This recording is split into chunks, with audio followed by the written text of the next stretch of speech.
Hello people, this is the Legoformerguy back with my lazy refresh rate. So let's get to it. This is my MechMOC, the Apollo class. So, the Apollo class is a type of mech that was designed for exploration mainly. To be exact, exploration of deep lands, terrestrial or even non-terrestrial. Now, the one you see here is actually the prototype version of the Apollo class, hence the sort of body in white. It was mainly used for testing, and now it's part of the roster of Apollo class mechs in service. Well, actually, the real life reason why this particular Apollo class is white is because I had a bunch of interesting white pieces and I wanted to use them, so I experimented. I had the intention of creating a mech, so I experimented on it, and this is kind of what I got from it. And I'd say the experiment is a success. The main pieces in question really are these opaque windscreen kind of pieces.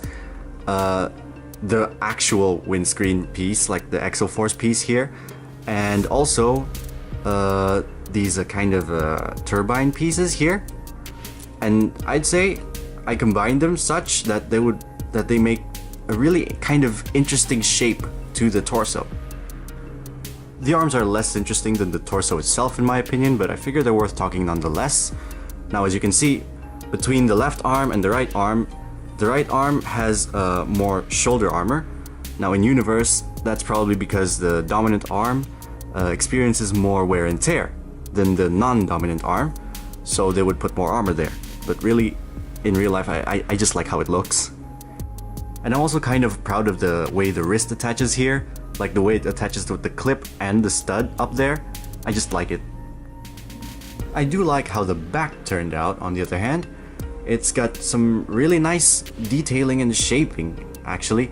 This backpack piece here, I really like how that turned out. This like this rod piece here, I suppose those are cooling rods in universe, but they're really kind of nice detailing. And the way the screen pieces are shaped here, and how I put some accenting there, shape accenting, it kind of makes the mech look really rather muscular from the back. I also really liked how the bottom turned out here. This lower body piece, this groin piece, I think that's really nice. This greebling and the layered detailing. Well, I have a closer picture of it on Flickr. The link is down there if you want to check it out. The hips are really rather regular, but the grill makes the hips have some detail a little bit. The lower legs, however, I really kind of like. It's also got the level of detailing like the groin piece on the sides like that, and the back. I just like the back, how it's angled like that.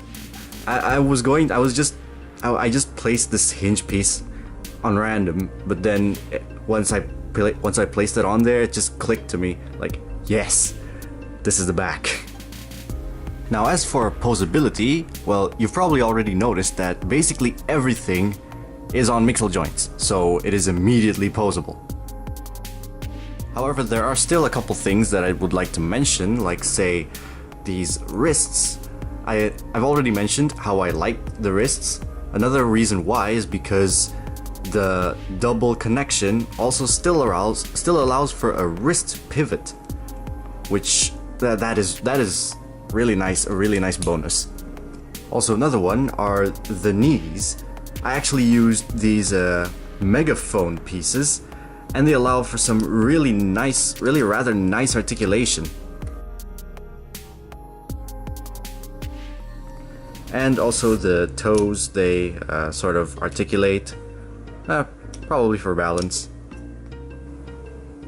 Now, as for features, the windshield can swivel open, and also the entire torso can open up to reveal the minifigure inside the cockpit.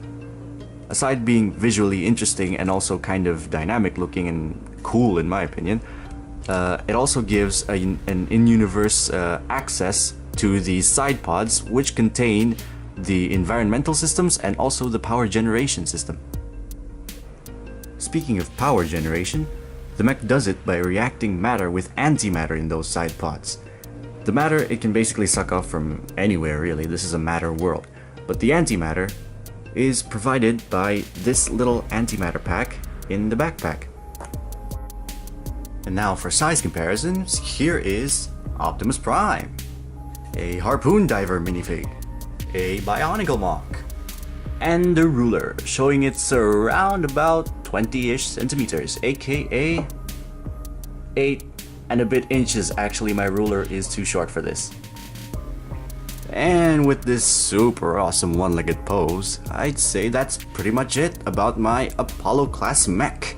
Please be sure to rate and comment, and feel free to subscribe by pressing that button somewhere down there if you're into low refresh channels. Anyway, this is the Legoformerguy, and thank you for watching.